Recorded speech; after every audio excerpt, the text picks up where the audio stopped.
کہ راستے میں سمندر آتے ہیں، پہاڑ آتے ہیں، جنگل آتے ہیں، تمہارا دماغ نہ کاٹ کے تم کیسے اتنا سفر کرو گی؟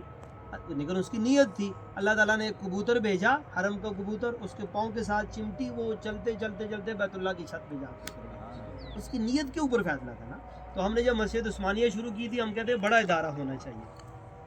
تو سوچ بھی نہیں سکتے تھے کہ اللہ تعالیٰ رائے صاحب سے یہ خدمت لے لے گا. پھر ان کہا جی کہ یہ 2 کنال جگہ ہے، وہ 10 مرلے جگہ ہے، تو یہاں بھی شروع کریں.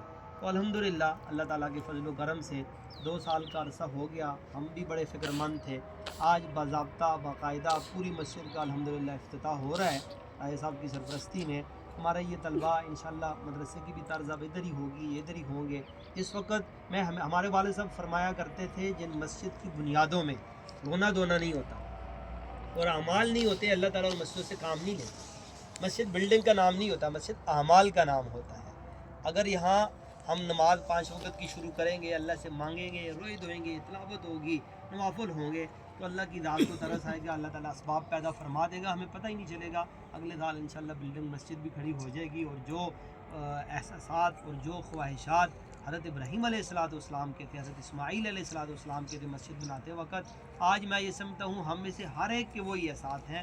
بشمول راجہ صاحب کے انہی احساس کے اوپر یہ مسجد بن رہی ہے، کھڑی ہو رہی ہے. اللہ تبارک و تعالیٰ اس کو جلد از جلد ہماری زندگیوں میں تکمیل تک پہنچائے.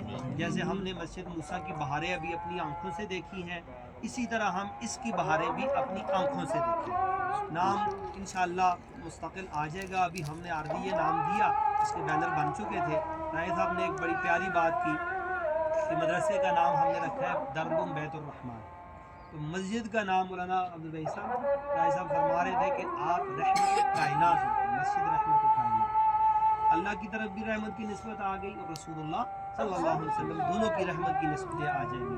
چونکہ آپ لوگ ماشاءاللہ ویلفیئر خیر کا بھی کام کر رہے ہیں، مختلف علاقوں تک آپ کی خیر پہنچی ہوئی ہے. بچے راشن تقسیم کرتے ہیں رمضان میں، صدقہ ہر مہینے ہو رہا ہے، مختلف جگہوں پہ بور الحمدللہ ہوئے ہیں. تو یہ خیر کے کام اس مسجد سے بھی جاری رہے انشاءاللہ. افطاری کا انتظام اس سال مکمل بھرپور ادھر ہوگا، یہی افطاری ہوگی انشاءاللہ. پورا اس کا بھی نظم بن چکا ہے اور تراویح مکمل ادھر ہوگی انشاءاللہ. اور اس کے بعد رمضان کے بعد ہمارے یہ بچے 2 حصوں میں تقسیم ہو جائیں گے. آدھے بچے وہاں ہوں گے اور 25 سے 30 کی تعداد ہماری 24 گھنٹے یہاں اعتکاف کی نیت سے رہے گی، تاکہ اعمال بھی ہوں اور مسجد کے لیے رونا دھونا بھی ہو اور اپنے لیے بھی اللہ سے مانگنا ہو. اللہ کرے اس مسجد کو پورے علاقے کے لیے اللہ تعالیٰ امن کا اور رحمت کا گہوارہ بنائے، اور پوری دنیا کے لیے اللہ تبارک و تعالیٰ اشاعت اسلام کا ذریعہ بنائے.